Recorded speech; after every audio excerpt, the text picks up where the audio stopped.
very much for joining me to talk about climate change and some of the principal risks that investors need to start thinking about.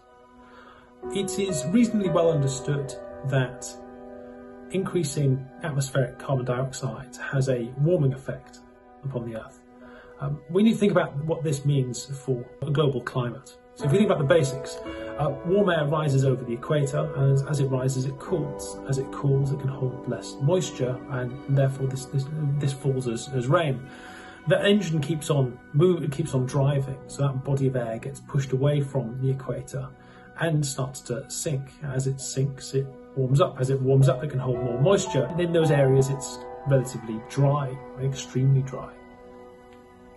As we're asking the atmospheric circulation to redistribute more heat energy, those cells are getting bigger and are migrating. So where the cool air is sinking and so it's dry, those regions are getting larger and moving further away from the equator. In places like the Mediterranean, we should expect it to become quite a lot drier. That basic engine is also causing the polar cell, so that atmospheric cell which is causing cold air to sink above the poles, and then bring cold winds blowing down from the poles.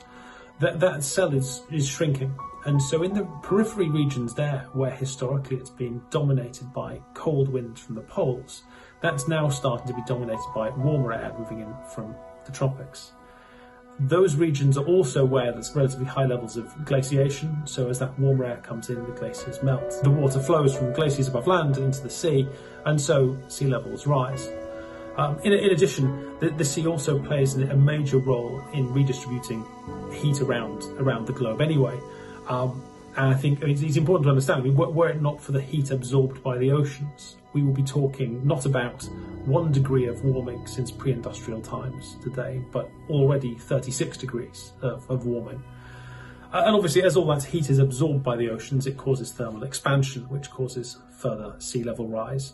The amount of sea level rise we're talking about is not enough to inundate large tracts of land anytime soon, but it will significantly increase the risk of floods in many coastal locations.